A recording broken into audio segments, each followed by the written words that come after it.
And that game had everything, including the finish. There were so many times. No, okay. No, wait. They're going to win. They're going to win. It was unbelievable. What was your takeaway, Key? Your big takeaway?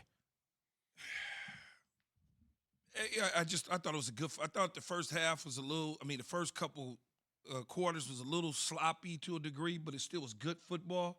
If that makes any sense, you could tell it was the first game of the season. You know, slightly balls thrown a certain way behind guys, and the guys not hitting the hole. A lot of penalties early. You're talking about for the Raiders, especially? Both sides in general. Mm-hmm. Fans, they're christening the stadium with fans. Oh man, I can only imagine what it was like inside the actual stadium. But I thought it was a well played football game. By the time you came to the end, it was good. It was one of those Monday Night Football games that you stay up to watch. You're not lying. What about you, Jay? Derek Carr. I mean, look, the pass he had it in was incredible. But I felt like watching the Raiders, they should have won the game last night.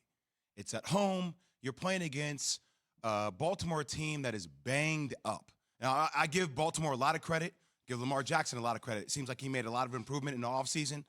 But I still walked away saying, okay, even though they got Sammy Watkins, like they still don't have a number one receiver. Bateman, was right, can't play. Yeah, he's a rookie. He's a rookie. Like, you can't really count on that.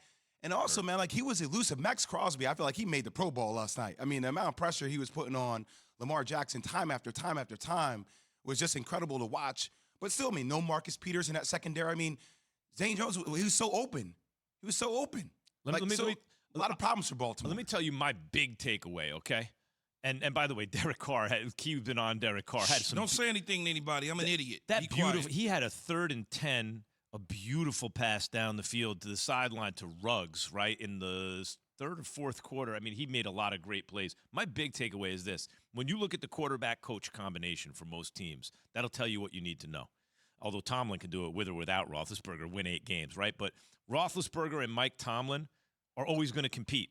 You know, you got Harbaugh and Lamar Jackson. They will be competitive. What I wanted to see from the Raiders is, okay, Gruden and Carr, it's been several years now. Your record's improving every year, but you're christening the stadium with fans against that competitive type of team. What's going to happen here? Can you actually come away with the win? And they did. Yeah, I think that was a growing up moment for this particular Raider team. When you talk about moments that you have in the past, that would have went against the Raiders. Exactly. And now it went for the Raiders. So you feel good about the next game that you play. You look forward to that. You're like, okay, we know we can win in these crucial situations because, again, that would have gone against the Raiders in the past. You know, you mentioned in Derek Carr, people don't feel like Carr is an elite quarterback in the National Football League. I know what I see. It's elite? Funny to me. You see elite? I see an elite quarterback. What the hell's wrong with him? There's nothing wrong with him.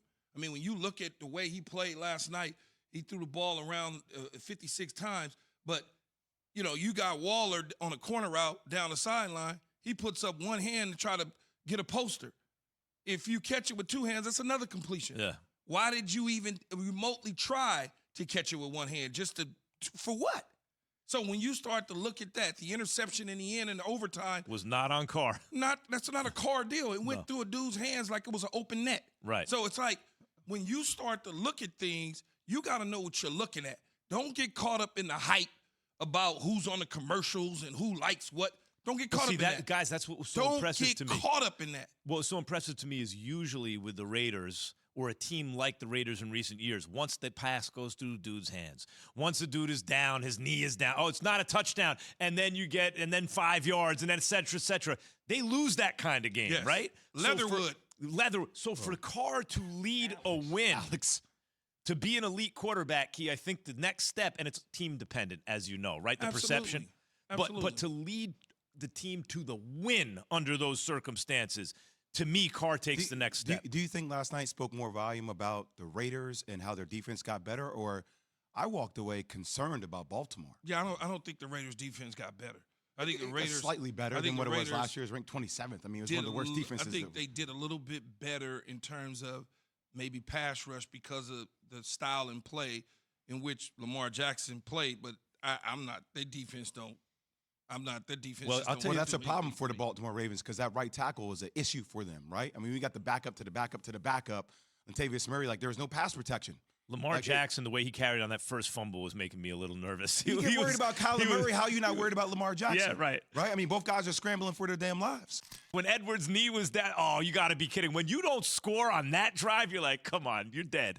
And then they came back to life. Yeah, when you don't score. So as soon as that happened, I said they ain't gonna score. Right. As soon as it happened, They're going to lose. As soon Yeah. as it happened, I said they're not gonna score. They're not gonna get in. It's over. So then the pick happened, and I'm like, damn. And then Lamar fumbles. They get it. I'm like, okay, they got an opportunity again. Then they come with a casino blitz, which is an all-out blitz. Carr heaves the ball up on Zaya Jones. You out there butt naked all by yourself.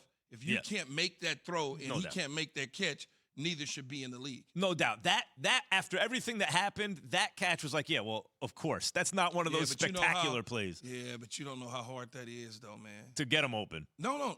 To catch that ball.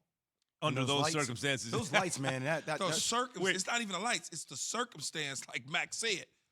You that open, and it's that is on the line, and anything could happen. You could trip on a grass needle.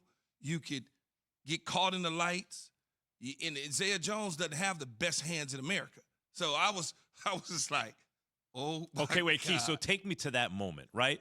Everyone's watching, games on the line, Monday Night Football, wide open. If you don't catch this, you're a bum, right? So what's going through your mind is like part of that has to be you're aware, right, of all that, right? Yeah, you are aware of it, but at the same time, it's just one of those deals where I've seen guys in that situation. Thanks for watching ESPN on YouTube. For live streaming sports and premium content, subscribe to ESPN Plus.